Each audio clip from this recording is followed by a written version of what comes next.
Oye País, buenas noches, Oye País, yo soy Rudy González, gracias por su compañía en esta hora, como cada noche, aquí por Color Visión, qué bueno que me acompañan. Muchas noticias, muchas informaciones, tenemos un tiempo frío en esta semana por condiciones climáticas de un frente frío que ha bajado desde el norte y nos ha puesto en las mañanas principalmente y ya en las horas de la noche en una temperatura agradable. Muchas noticias, una emergencia que se registró en el 911, la Oficina de Emergencias Nacional, todo combatido sin mayores problemas.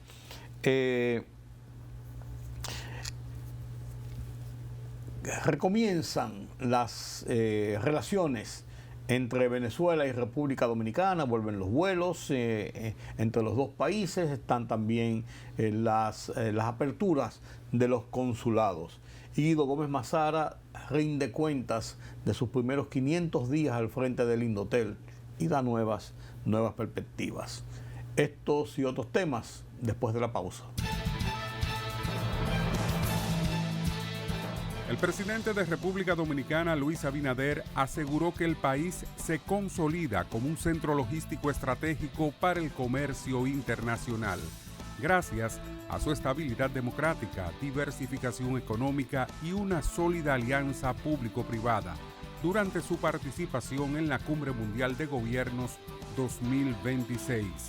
Al intervenir en un panel de alto nivel junto al chairman y CEO del grupo DP World, Sultán Ahmed bin Sulayem, y líderes empresariales globales, el mandatario destacó que la ubicación geográfica privilegiada del país lo convierte en un puente natural entre el Caribe, América Latina y la costa este de los Estados Unidos, generando nuevas oportunidades de inversión, comercio y empleos.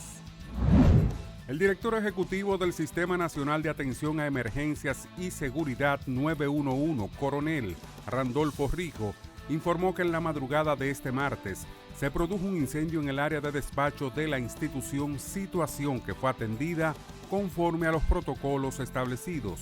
Las declaraciones se ofrecieron desde las afueras de las instalaciones del Sistema 911, donde Rijo explicó que la alerta del incendio se recibió a las 2:18 de la madrugada, lo que obligó a evacuar de inmediato a todo el personal que estaba trabajando en el sistema de atención a emergencias como medida preventiva para salvaguardar la integridad del equipo humano. El presidente del Senado de la República, Ricardo de los Santos, respaldó plenamente la posición del presidente Luis Abinader, quien advirtió que el gobierno está dispuesto a acudir a los tribunales si la empresa Vinci Airports, matriz de Aeropuertos Dominicanos Siglo XXI, Aerodom, no cumple con la construcción de la nueva terminal del Aeropuerto Internacional de las Américas conforme a lo establecido en el contrato de concesión. En ese sentido, el titular del Senado informó que ejercerá sin vacilaciones la facultad constitucional de fiscalización ante el retraso en el inicio de los trabajos a cargo de Aerodom.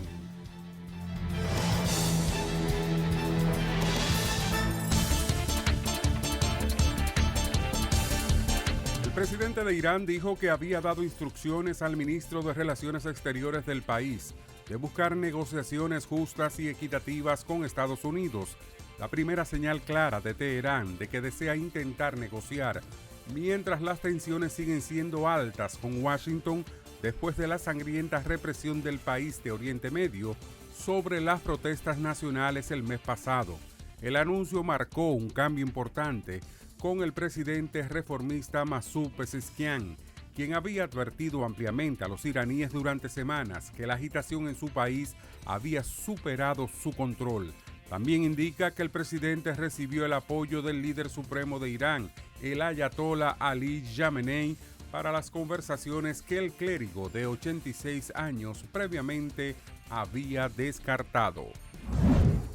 El ministro de Exteriores de Cuba, Bruno Rodríguez, agradeció a Rusia su apoyo frente a lo que considera como unas políticas criminales y de asfixia económica de Estados Unidos contra la isla. Tras mantener una conversación telefónica con su homólogo ruso, Sergei Lavrov, Rodríguez aplaudió la solidaridad de Moscú con los asuntos cubanos, así como el rechazo a las medidas adoptadas por Washington, también bajo la administración del presidente estadounidense Donald Trump.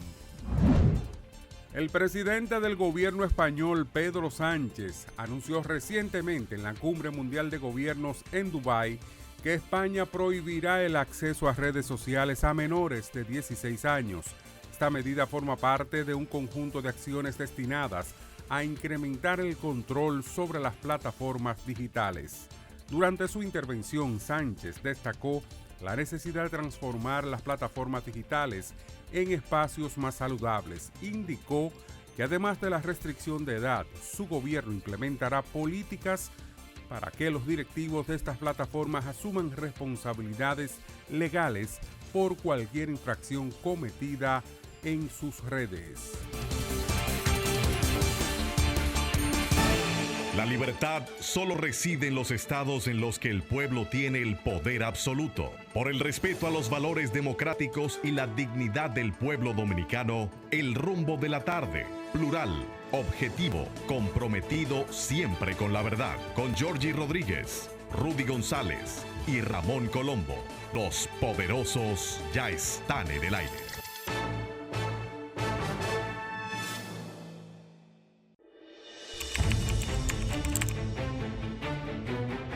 Periodismo de investigación, columnas, opinión, análisis, reportajes de fondo. Hora por hora, una completa plataforma multimedia. Periodismo con valor. Noticias horaporhora.com.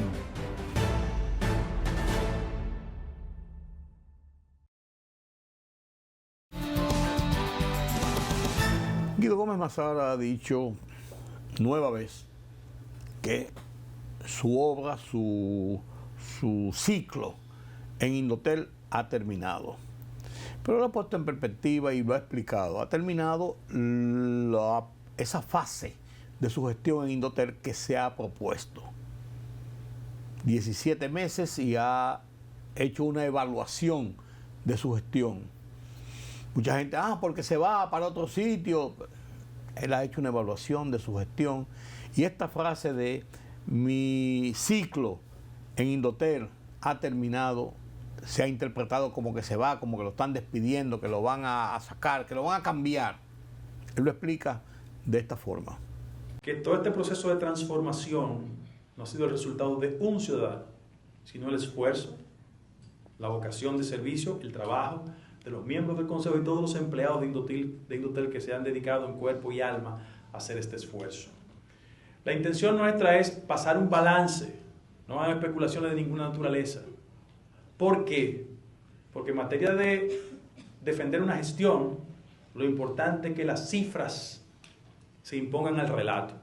Y yo quiero decir, para orgullo de todos los miembros de Indotel, para orgullo del gobierno central, que en 1 año y 5 meses nosotros hemos hecho más que todo el mundo en los últimos 20 años.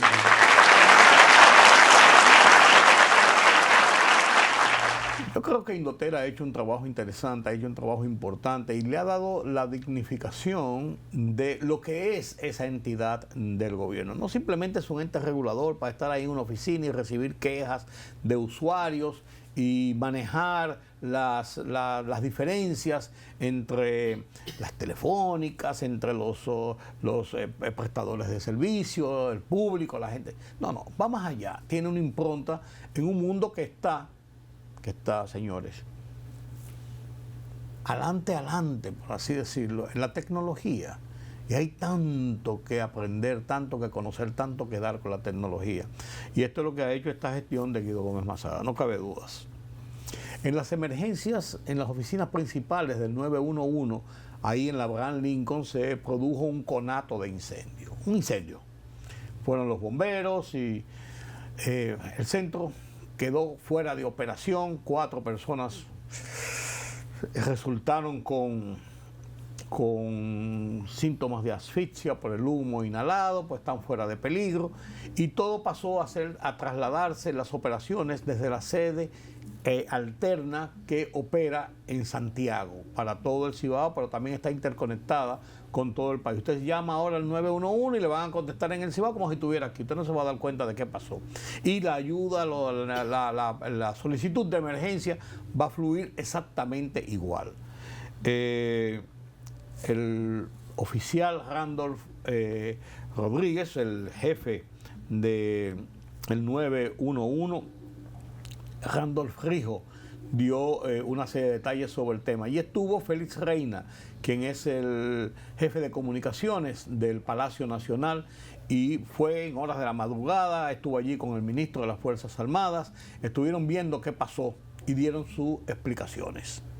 En la sede central del 911, donde se ha producido una situación y con el objetivo de que la comunidad, la población, el país esté correctamente informado, estamos en compañía del ministro de Defensa de nuestro país, así como el director del 911 y el jefe de bomberos del Distrito Nacional. Vamos a pasarles al coronel Rijo para que nos dé el primer informe con relación a este caso. Tuvimos una alerta de un incendio a las 2:18 de la mañana, lo cual nos puso a nosotros en situación para tener que evacuar a todo el personal que está trabajando en el Sistema Nacional de Atención a Emergencias y Seguridad 911. Luego que se evacúa el personal, los bomberos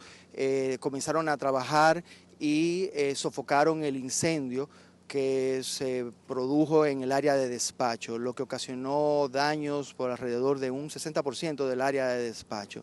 Las operaciones de emergencias se comenzaron según el plan de contingencia que ya teníamos nosotros en movimiento, comenzaron a ser despachadas desde nuestra sede central de Santiago de los Caballeros. Actualmente las operaciones de coordinación de respuesta a emergencia en el país están funcionando en toda su normalidad desde Santiago. En estos momentos estamos en un momento para verificar los daños y hacer un levantamiento de la infraestructura para entender la situación. A esos de las 2 de la madrugada, 2:20, fuimos informados de que había un incendio aquí en el 911, casualmente por el mismo despachador que normalmente nos despacha en el día a día. Inmediatamente enviamos unas 8 unidades contra incendios, unos 90 bomberos acudieron a hacer labores de extinción. En estos momentos ya se hizo la labor de extinción que duraron aproximadamente 1:20 y luego comenzamos la fase de investigación.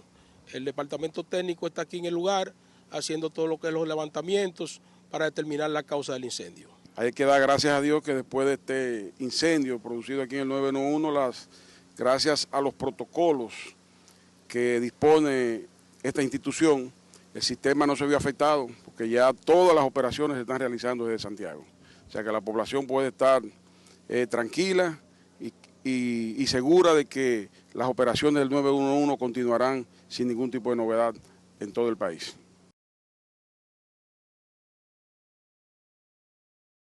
Y las cédulas comienzan a ser entregadas. Ya las nuevas cédulas comenzaron por los inmortales del deporte en República Dominicana. Juan Marichal recibiendo su cédula, Vladimir Guerrero, los grandes inmortales, pero también personas con discapacidades, jóvenes, sacando sus cédulas en un ambiente amigable, en un ambiente cómodo, en un ambiente sin presiones ni tensiones.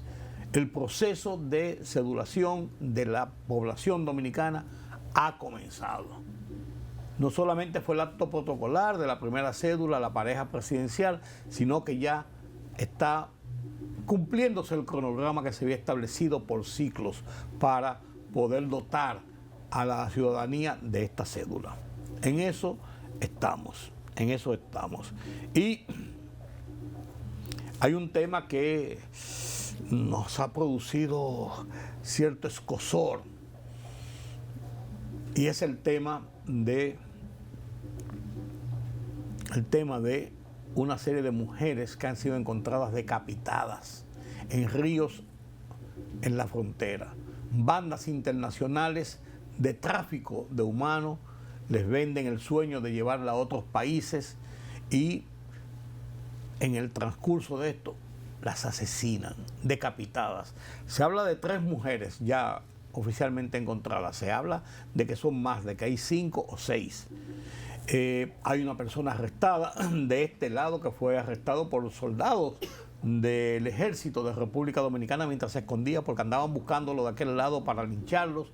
Hay otros arrestados de aquel lado. Parece que se ha desmantelado un tráfico de seres humanos de trascendencia, de importancia, donde además de lo que le cobraban y del tráfico inhumano que significa esto, además de eso, estaban asesinándolas. Vaya usted a ver. Vaya usted a ver. Bueno, permítame la pausa. La libertad solo reside en los estados en los que el pueblo tiene el poder absoluto. Por el respeto a los valores democráticos y la dignidad del pueblo dominicano, el rumbo de la tarde, plural, objetivo, comprometido siempre con la verdad. Con Georgie Rodríguez, Rudy González y Ramón Colombo. Los poderosos ya están en el aire.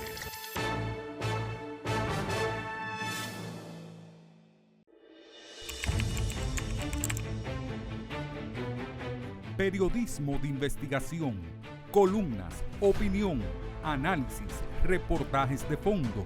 Hora por hora, una completa plataforma multimedia. Periodismo con valor. Noticias horaporhora.com.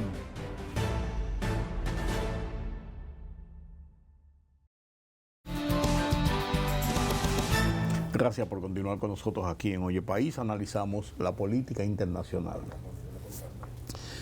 Como digo siempre, ustedes dirán que es un cliché, pero es la realidad, ya no vivimos solos. La tecnología, las comunicaciones nos hacen ser un mundo interrelacionado y lo que ocurre en China o lo que ocurre en Australia, en alguna medida nos afecta y tiene que ver con todo lo que es el desarrollo de estas partes del mundo. Por eso, un vistazo de lo que ocurre en el mundo, nadie mejor que Julián Roa, para ver qué pasa en cada país y en cada área, en cada región y cómo esto tiene repercusiones en el mundo entero en algunas ocasiones. Buenas noches, don Julián. Buenas noches, don Rudy. ¿Cómo está usted? Muy bien. ¿Usted no había perdido? Sí, un poco ocupado, sí. pero ya... Ah, usted está ocupado. Se llama pluriempleo, don Rudy. Sí. Yo pensaba que era yo solo. No. Eso es algo que está de moda. Don Julián, si nos vemos en Centroamérica, vemos como Petro se reúne esta semana con Donald Trump. Y uno veía eso como un poquito más lejos. Pero también uno veía lejos que sacaran a Maduro y que lo llevaran a una cárcel y que la vida siguiera en Venezuela. Porque allí se pensó que cuando pasara algo así, iba a haber un baño de sangre porque todo el mundo estaba armado esperando al yanqui invasor. Sin embargo, vemos cómo van cambiando las cosas. Claro. Y entonces vemos cómo la señora Fernández, Laura Fernández, con una holgada votación, se consolida y fija su atención a enfrentar una creciente oleada de violencia en su país, como afecta a gran parte de América Central. ¿Cómo enmarcamos esta parte de nuestra América? Bueno, mire, la diferencia entre el gobierno de Petro y los Estados Unidos es una diferencia eminentemente folclórica, si usted quiere. Es una diferencia de contestataria. Pero los hechos en la práctica no. El gobierno de los Estados Unidos sigue manteniendo, en términos comercial, un comercio fluido y sin mayores tropiezos con el gobierno de Gustavo Petro. Ha sido dialéctica, diría usted. Es un tema, sí, fundamentalmente. Y sobre todo, recuérdense que el tigre no pierde su raya. Gustavo Petro es un ex miembro del ELN colombiano, del Ejército de Liberación Nacional Colombiana. Aquel que secuestró el Parlamento, el Congreso colombiano y la Suprema Corte de Justicia. 101 muertos hubo en ese lance. Fue alcalde de la ciudad de Bogotá ahora es presidente y va a pasar como un expresidente en poco tiempo. Significa que él no va a cambiar el discurso de barricada que ha tenido. Pues en la práctica, las relaciones comerciales y políticas con los Estados Unidos no han tenido mayor relevancia. Aunque, recuerde que en el caso de cuando estuvo el año pasado en la Asamblea General de Naciones Unidas, salió a las calles a pedirle a los ciudadanos norteamericanos que no cumplieran las leyes norteamericanas. Sí, un acto imprudente. De un presidente. De un presidente sí. En funciones. Sí. Las consecuencias fueron también otro acto imprudente de Estados Unidos de retirarle el visado. Me imagino que ahora le dieron un visado de un día humanitario. Sí, seguro, algún tipo de visado especial dado por el propio presidente Trump. Cosas se ven, para esta reunión, claro. Me dicen que se despidió de su madre. La única visita que hizo antes de ir a Washington fue despedirse de su madre. Por si acaso. Por lo menos visitar a su madre. Sí, que por si acaso. Eso lo pongo yo. No sabe qué podía pasar. pero la verdad es que esa disputa de Petro con Trump, como decimos, una disputa dialéctica, no tuvo mayores consecuencias en la práctica. Lo de Venezuela sí, claro. Lo tuvo y está teniendo consecuencias, porque vemos al paso de los días, ya tiene un mes justamente de la extracción de Maduro, y parece que hace mucho tiempo. Pareciera que hace mucho tiempo, porque las cosas han ido sucediendo de una forma rápida en un cambio no esperado en el status quo de Venezuela. En el caso de Venezuela y la extracción del presidente Maduro, como usted sigue siendo presidente. De hecho, la vicepresidenta Delcy Rodríguez está como presidenta en funciones. No ha habido ningún tipo de cambio constitucional. Entonces, ¿cómo era legítimo el gobierno de Maduro si se reconoce a la presidenta interina, que era la vicepresidenta de ese gobierno ilegítimo? O sea, no tiene sentido. Pero es un tema de retórica del gobierno de los Estados Unidos. De hecho, en el indictment, en la acusación que se hace al presidente Maduro, a Cilia Flores, ya no está el tema del cartel de los soles, lo cual indica que una cosa es la retórica y otra es realmente la realidad. En el caso de Delcy Rodríguez, que ha sido como presidente en función, ha hecho un papel, yo diría que brillante, porque ha logrado y está desmontando, está complaciendo a Washington en términos de desmontar esa estructura del PSV, por un lado, y por el otro lado está abriendo la economía venezolana, sobre todo la parte petrolera. Lo que aprobó la Asamblea Nacional en esta semana, dirigida por el hermano, por Jorge Rodríguez, fue la eliminación de la ley de estatización de la industria petrolera venezolana. Hasta que no es una obra del chavismo, hay que decirlo. La estatización del petróleo se da con Carlos Andrés Pérez, año 92, y no se podía invertir que no fueran empresas venezolanas. Ahora, con el chavismo, con Delcy Rodríguez, se eliminó esa ley. Por lo tanto, la inversión norteamericana va a fluir con mayor... Tiene libertad. Claro, hasta el nivel inclusive que ya Estados Unidos está negociando petróleo venezolano con otra nación. Por un lado le pidió el presidente indio, le pidió a Estados Unidos permiso para comprar petróleo venezolano y no dejar de comprárselo a Rusia. Y el presidente Trump no solamente le concedió el permiso, sino que dijo que le iba a bajar el arancel aún más a los productos indios para que India siga comprando petróleo venezolano. O sea, el arancel, en todo caso, para el gobierno de Trump es la ñapa para lo que complacen lo que son sus objetivos. ¿Cuál es el próximo paso? Y ya de hecho Venezuela tiene un agregado, un enviado especial del gobierno de Trump a Venezuela. Un diplomático, una señora. Una señora que es encargada de negocios, que es el rango inmediatamente después. Es el representante del embajador. Sí, del embajador. En ausencia de un embajador hay un representante, un encargado de negocios. Significa que Venezuela está trabajando de la mano con los Estados Unidos.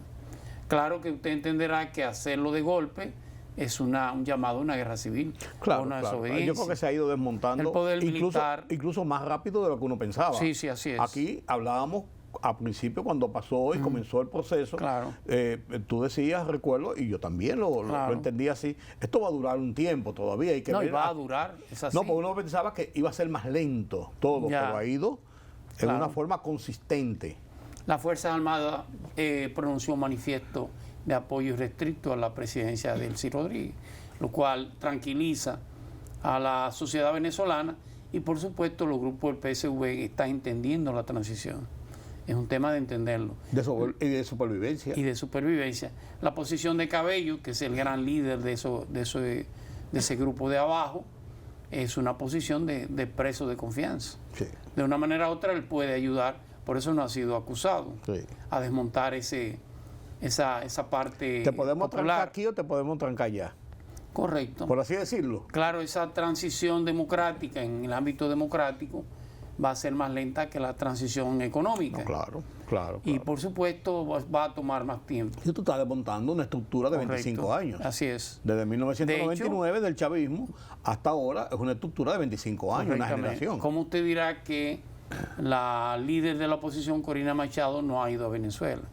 Es por un pedimento de los Estados Unidos. Claro. Más que llevar tranquilidad, lo que va a llevar Sí, intranquilidad. es intranquilidad. Sí. Podría ser. Falta de sosiego. En este momento no era lo prudente. No lo es, pero es una decisión de los Estados Unidos. No, lógico. No es de ella. No. Igual Edmundo González, igual toda la oposición que está en el exilio. Sí. Llegará su tiempo, llegará a su noviembre, como Sí. llegó con Bosch en el año 62. Pero pasos interesantes como lo que ha dado Delcy Rodríguez de enviar una ley de amnistía. Así es, muy importante. Claro. Eso rompe primero la presión de Sí. los presos políticos, Claro. pero además de eso deja dicho al entorno del chavismo, encabezado por Diosdado Cabello, Claro. de que la que está mandando aquí soy yo. Totalmente. Porque Diosdado Cabello dio una declaración que no tenía sentido decir, yo ordené la libertad. O sea, soy yo que lo tengo por eso. O sea, Así yo es. soy el poder para tenerlo preso. Recuerde que Y él es el director del SEBIN. está bien, pues tú dejas hablar en nombre del gobierno. O sea, hemos Exactamente. decidido. Sí, ¿Tú me entiendes? Pero parte el de- yo es Claro. una forma de personalismo. Yo tengo Claro. mi poder. Así es. Y este es mi poder. Sí. Entonces, cuando se mete este proyecto de ley, está diciendo, "Pero el poder no está ahí, es aquí". Claro. Y usted mencionó Costa Rica. Entonces, sí, Costa Rica, porque no solamente es el triunfo de Laura Fernández, una mujer de 39 años de Así edad, es. joven, Sí, es una claro. tendencia de jóvenes al poder Así es. en América. No solamente es que haya ganado y que haya sido de la derecha, sino el perfil de lo que ella ha dicho que va a ser la línea central de su gestión. La lucha contra una violencia creciente en Costa Rica, que era la tacita de América, por así decirlo. Entender a Costa Rica habría que escudriñar un poco en la historia de Centroamérica. Centroamérica era lo que se llamaba el virreinato de Guatemala. Iba desde la frontera con México hasta la frontera con Colombia. Sí. En aquel entonces no existía Panamá. Sí. Significa que Centroamérica, ese virreinato, ocupaba todas esas tierras. Panamá era incluso parte de Colombia. De Colombia, claro. Y por supuesto, ese virreinato, cuando se producen las independencias latinoamericanas en el siglo XIX, primera y segunda década del siglo XIX, se independizan todos esos pueblos. Aquel gran héroe Francisco Morazán. Y por supuesto, como si algo sabemos, se conformó lo que eran los estados federados de Centroamérica. De Centroamérica. Pero si algo sabemos los latinoamericanos es cómo dividirnos, más que cómo unirnos. Sí. Por supuesto, eso generó una división en esa sociedad guatemalteca y produjo la secesión del territorio. La clase intelectual, la clase culta, la clase que sabía leer y escribir se fue a la costa y conformó lo que es la Costa Rica. La parte oligárquica, la parte de tradición de recursos se quedó en Guatemala. Y la parte ganadera, la parte agropecuaria terminó conformando la República de Honduras. Y dos territorios que terminaron siendo la paria o la parte pobre de Centroamérica, que fue El Salvador y Nicaragua. Por eso hay tanta convulsión en cada uno de esos estados, donde no ha habido problemas en Costa Rica, porque el costarricense sabía leer y escribir. El costarricense El nivel de tuvo cultura mayor. Sí. Y era más igual. En la estructura de poder era más horizontal que en las demás. Significa que ellos poder ponerse de acuerdo siempre ha sido más fácil. De hecho, usted recuerda que Costa Rica eliminó su ejército en los años 40. Sí. con el presidente de don Pepe Figueres, ¿recuerdan? Significa que Costa Rica es una sociedad muy diferente a la centroamericana, pero, y viene el pero, se ha ido enfermando de la enfermedad de Centroamérica. ¿Cuál es? La delincuencia, la violencia. En el caso de El Salvador y Nicaragua se entiende por la pobreza extrema. Un poco Honduras. El gran armamentismo también Guatemala. De la época de la Guerra Fría que convirtió toda esa zona en puntos de armados contra los gobiernos. De hecho, ustedes recordarán los gobiernos de Ronald Reagan cuando se estableció el famoso CBI, la iniciativa de la Cuenca del Caribe, que era una manera de cómo contrarrestar la guerrilla en esos países. Correcto. Si es guerrilla que tiene es porque no tiene empleo. Sí. Si no tiene empleo, entonces llevémosles empleo. Sustituyendo o extendiendo, por así decirlo, la Alianza para el Progreso. Exactamente. De John Kennedy. Sí, así es. Entonces se crean las zonas francas. En Guatemala, en la mayoría de ellos. Pero eso produjo ese nivel de asimetría en la pobreza, produjo las violencias. La mayoría de El Salvador terminó creando las maras.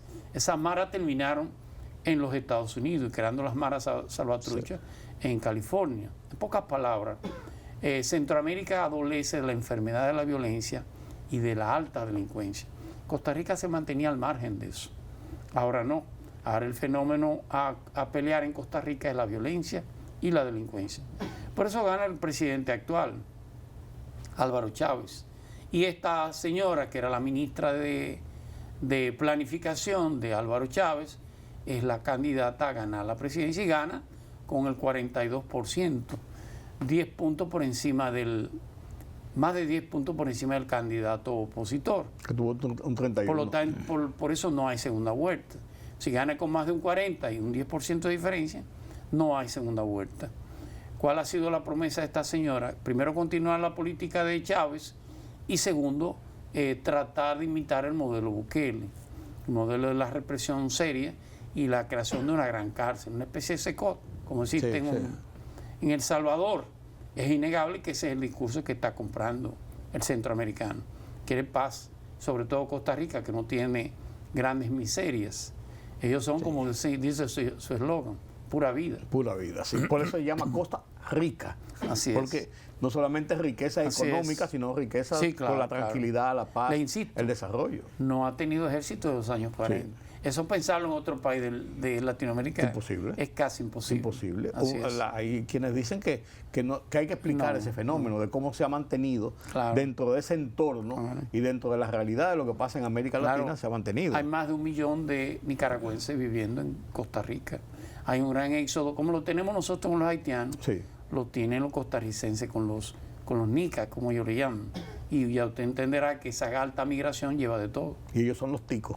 Y ellos son los ticos. Sí, claro, ticos y nicos. Todo es pequeño en Costa Todo Rica. es pequeño allá. Pero en lo que no es pequeño es lo que está pasando en Cuba. ¿Qué va a pasar en Cuba finalmente? Con este plan de ahogamiento económico, por ponerle un nombre, con la sequía del petróleo de Venezuela, pero con la decisión de la presidenta Sheinbaum, que yo no sé cómo ella va a lograr mantener ese equilibrio entre su posición de favorecer a Cuba o de apoyar a Cuba, que ha sido una tradición mexicana. Eso no es una cosa de esta presidenta, sino de la tradición mexicana con diferentes presidentes. Y en el caso de un hombre como Donald Trump, que si lo contradicen te mete un arancel. Recuerde que va a comenzar. Recuerde que el Granma salió de Consumel para hablar de la tradición de apoyo a Cuba. Cuba está en la peor situación económica que ha estado en toda su historia, hay que decirlo. Peor que aquel periodo especial de la caída del muro de Berlín y la desintegración de la Unión Soviética y, por supuesto, los subsidios a Cuba. La Unión Soviética subsidiaba a Cuba con más de 5.000 millones de dólares, hay que decirlo. No importaba el precio cubano del azúcar. No, claro. Ni la cantidad. Claro. Y además de eso, la garantía de que estaba ahí el dinero por si acaso. Así es. Por supuesto que esos tiempos ya ni parecidos. No. Lo que ha cambiado poco de esos tiempos es el régimen, innegablemente. El gobierno cubano es una especie de autarquía. Es algo que está al margen de cualquier tipo de imaginación política. Y de lógica. Y de lógica total. Aunque en Cuba ese fenómeno no es extraño, porque Cuba ha vivido así todo el tiempo. Aunque le parezca extraño, el cubano no ha aprendido a quejarse. Usted le brinda un café a un cubano y le dice, está amargo, pero está bueno. Sí. Está frío, pero está bueno. Sí. El cubano no, esa no es su tradición. Ahora bien, ¿qué pasa en estos momentos? Son 60 años también, hay que entenderlo. Son 67 años. Hay que entenderlo. Totalmente. Son 2 generaciones completas. Claro. O sea, Claro. Cuba nació. La Cuba de hoy nació en el régimen. Cuba no ha conocido democracia nunca. No ha tenido democracia. El gobierno electo, con excepción del de Prío Socarrá, fueron 5 meses. Y fueron 5 meses. Significa que en estos momentos, y paso a explicar el fenómeno, el abastecimiento de petróleo cubano venía. Cuba produce alrededor de un 20% de petróleo cubano. Pero ya usted entenderá el nivel de refinamiento que tendrá ese petróleo, una refinería de los años 60. Sí, claro. Uno va en el camino a Varadero y uno ve los cosas petroleros. Yo creo que no tiene más de exhibición que otra cosa. Sí, claro, y eso no... Entonces el suministro de petróleo primero fue Rusia, claro, y en los últimos años ha sido México y Venezuela. El chavismo suministraba cerca de 80.000 barriles de petróleo diarios a Cuba. Con una garantía de que no le iba a faltar. Así es.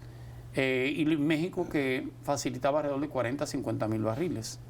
Con este fenómeno de Chávez, ahora de Trump, se cortó el petróleo venezolano y Pemex, la empresa petrolera que cotiza en bolsa, aunque la presidenta dijo que era un tema de soberanía de México, lo cierto es que Pemex dice, bueno, se me caen las acciones en los mercados de valores y suspendió el petróleo mexicano. Lo que está haciendo la Sheinbaum, la presidenta, es mandar un poco de comida más que, pero no petróleo. Cuba en estos momentos pudiera tener reserva de petróleo para un mes, para 45 días. Y cuidado. Y cuidado.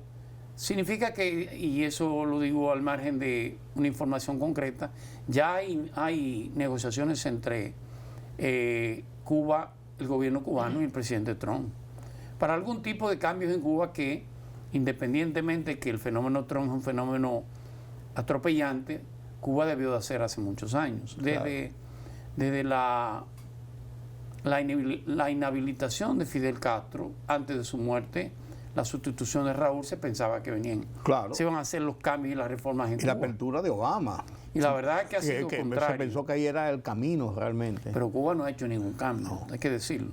Este joven, un joven entre comillas, 60 y pico de años, pero comparado con esa gerontocracia, se pensaba que iba a hacer los cambios, parecido a los cambios de Vietnam. Vietnam tiene un gobierno centralizado, pero tiene una economía de mercado. Claro. De hecho, es la economía que más crece en esa zona del Asia. En síntesis, Cuba está obligada a hacer reformas a la carrera. Y algo que espera que se haga, y es posible, es la liberación de los presos políticos. Cuba tiene más de 1.000 presos políticos. Usted recuerda la muerte de Orlando Zapata, aquel preso que murió en una huelga de hambre, o del Coco Farina, que ha caído preso en más de 14 o 15 ocasiones. Se ha pasado la vida en la cárcel. Y las damas de blanco, aquellas doñas que marchaban. En pocas palabras, Cuba está combinada, y es la parte positiva, a hacer los cambios que ese pueblo cubano necesita y merece. Que todavía puede hacerlo antes de que haya una revuelta a sangre y fuego.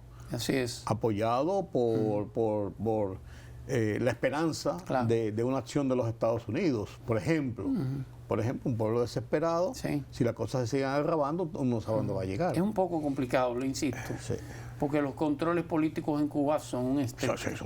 Esos CDR o los comandos de la revolución los controlan todos. Ahí no hay vuelta floja. Y la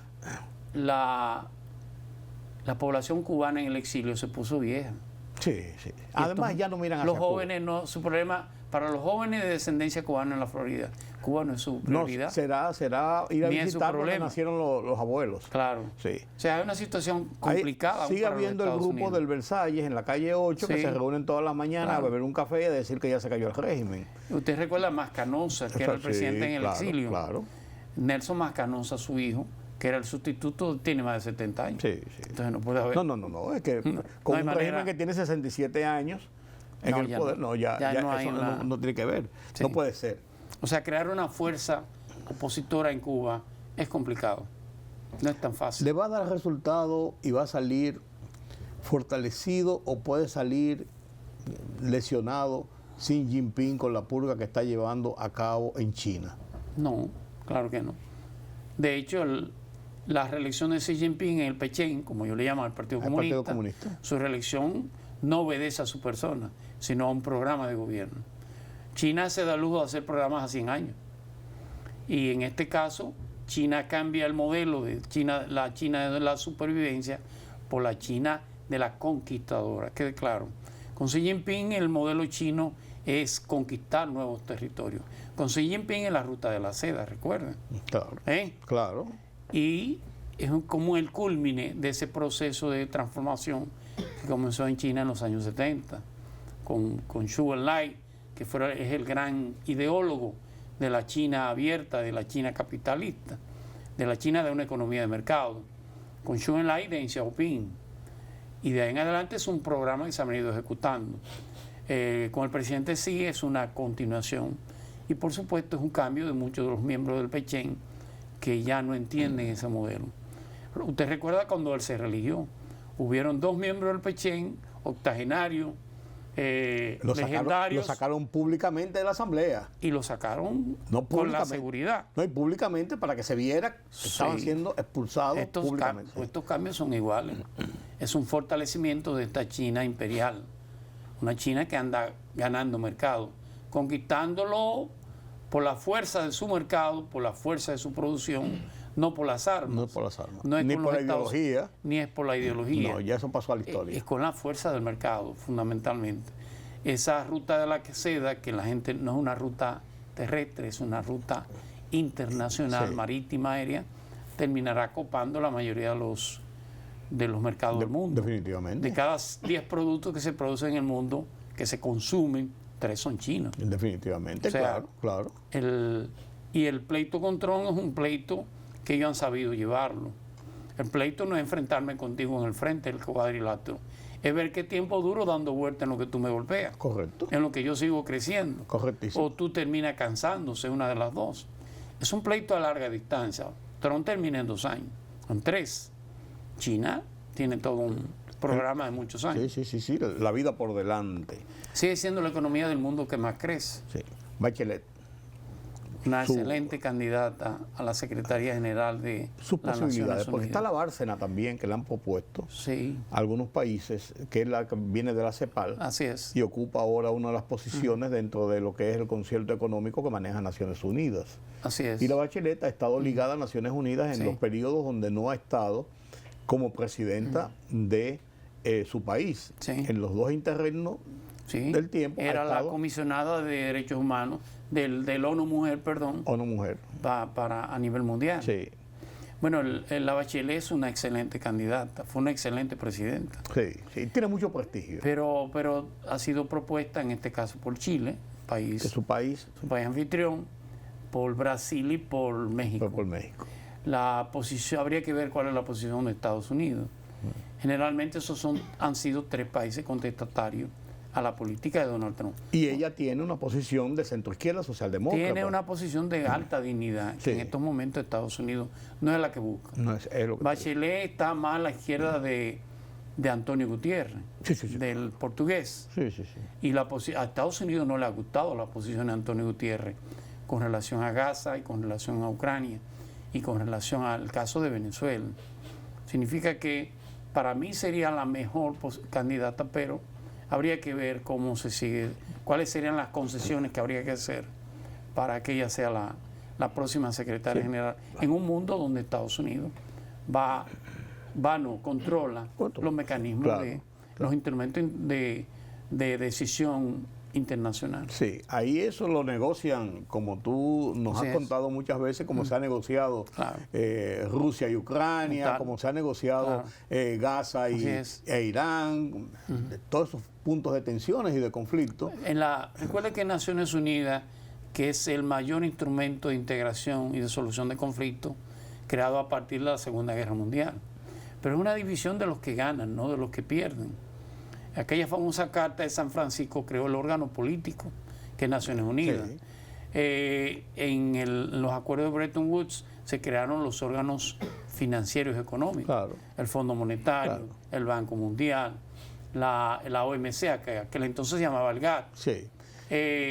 Se crea prácticamente en los Estados Unidos. Y tiene su comité político, que es el Consejo de Seguridad. Con 5 miembros permanentes. Sí, con 5 miembros permanentes y Así con derecho es. a veto, cada uno de forma independiente. Para el caso de Naciones Unidas, está dividido en órganos. Está, por supuesto, la Asamblea, está el ECOSOC, que es el órgano económico y social de Naciones Unidas, donde están todas las agencias, la ACNUR, la UNICEF, la FAO, son miembros todo el mundo del ECOSOC. Está el órgano político-militar, que es el Consejo de Seguridad, y está la Asamblea General. Son los 3 grandes órganos. El control de la Secretaría General es sumamente importante, porque es la que termina haciendo la agenda del gran órgano decisor. Y que mueve los hilos de negociaciones. Sí, generalmente, aunque, debo decirlo, es una especie como de reparto. Si usted se fija, claro. el secretario general actual era de Corea del Sur, Ban Ki-moon, ¿recuerdan? Y anterior a Ban Ki-moon estaba un africano llamado Kofi Annan. Y ahora está un europeo. Ahora está un portugués llamado Antonio Gutiérrez. Anteriormente estuvo un latino llamado Raúl Pérez de Cuellar. Anterior estuvo el Kerraheim, que era sueco. Ellos se dividen la Secretaría General regionalmente. Quien está es un europeo, significa que posiblemente, aunque no sea Michelle Bachelet, sea una latinoamericana. Y parece que hay una cierta predilección porque sea mujer. No sé. La mayoría de las candidatas son Costa Rica mujeres. está proponiendo una candidata de Costa Rica, ¿cómo se llama esta señora? No recuerdo, pues está proponiendo una, pero no se le ha visto con la fuerza, por ejemplo, de la Bachelet. Claro. Que viene incluso de Naciones Unidas. Sí, generalmente en Latinoamérica vota en bloque. Sí. Hay que, sobre todo Centroamérica, votan en bloques. Habría que ver cómo se definen esas cosas. Brasil tiene un gran peso, Itamaraty. La Cancillería brasileña tiene un gran peso. De la mejor de Latinoamérica.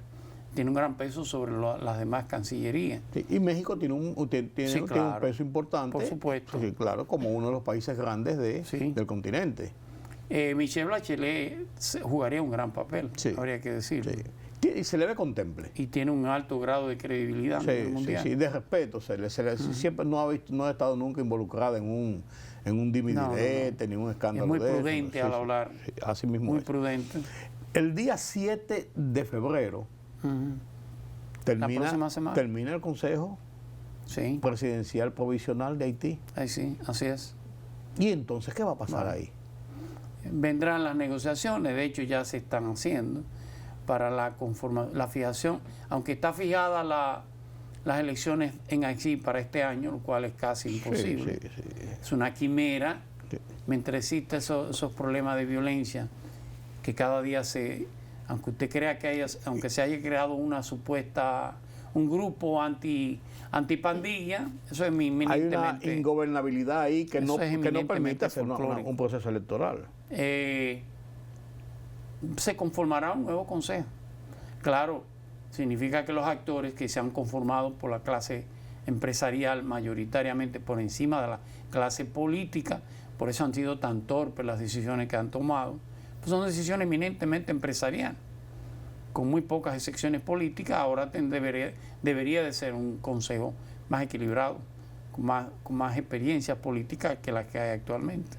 ¿Y dónde buscarlos? Porque en el exilio. Sí, es más complicado. En Haití se reparten las cosas. Sí.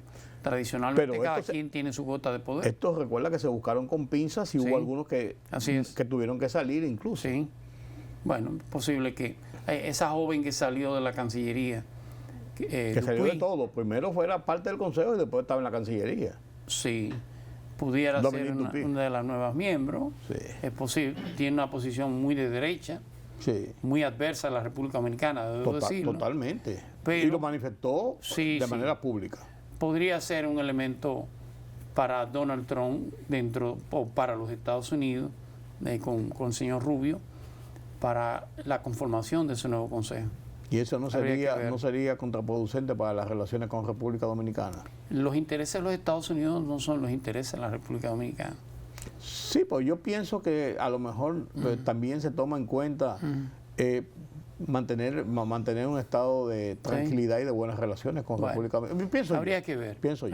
Hay que ver cuál es la agenda de Trump y de Marco Rubio. Y cuáles son sus intereses. Claro. Y en qué le hemos dicho que sí y en qué que no. Y en qué necesitamos que le sigamos diciendo que sí, no lo sé. Hay muchas variables que tomar en cuenta.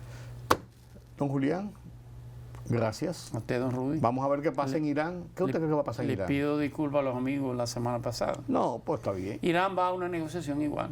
Sí. Está en una posición muy débil, que decirlo. Está ante un hombre que lo amenazó de bombardearlo y lo bombardeó. Sí. Significa que se quiera o no, ellos tienen una especie de rendición. Y le mandó la flota como hicieron con Venezuela, como aquí estamos. Igual, me refiero al programa nuclear. Sí. Necesariamente Irán va a tener que llegar a las condiciones que Estados Unidos y esa Agencia Internacional de Energía Nuclear impongan. Sí, ya no es un acuerdo, es que le imponemos esto. Lo amenazar y además tiene un portaavión en la puerta del Estrecho de Hormuz. Sí. Tiene un portaavión en la puerta de la casa. Sí. Y tiene otro que, aunque es en territorio, es un portaavión también, que se llama Israel. Sí, ese no es un portaavión, no, es una plataforma espacial. Ya te amenacé con bombardearte y lo hice. Y lo hice. No hay razón de por qué no lo vuelvo a hacer. Sí. No, indudablemente. Y lo hizo de una forma, en un momento altamente peligroso, cuando estaba en un punto muy álgido, la confrontación en la zona. Creo que la manera como Rusia, como la Federación Rusa ha visto el tablero en el que ha estado jugando, no ha sido la más adecuada. Porque aunque Trump inicialmente parecía estar totalmente de acuerdo con Moscú, la verdad es que no ha terminado de cuajar un acuerdo con Ucrania. Sin embargo, Rusia le ha permitido todos los desmanes que le ha hecho de ahí para acá. Venezuela, Irán, Gaza, todo se ha hecho prácticamente en la cara de Rusia. No es que ella pudo haber hecho nada, pero ha entendido que el premio de Ucrania compensaba lo otro. Sí. Pero la verdad es que no le han dado el premio todavía. No ha sido así todavía. No sé cuándo se lo entregarán. Sí. O a dónde caiga el premio. O dónde termina el premio. Sí, así es. Gracias, don Julián. Nos vemos la semana próxima. Si Dios quiere. Gracias a ustedes por acompañarme en este conversatorio con Julián Arroa. Qué buen paseo por la política internacional. Estamos todos intercomunicados, todos estamos atentos a lo que pasa en el mundo. Ya no, nada es lejos. Todo es aquí mismo, todo está cerca y está a nivel de estos aparatitos. Gracias por acompañarme. Pasen un feliz resto de la noche. Yo soy Rudy González. Nos vemos mañana.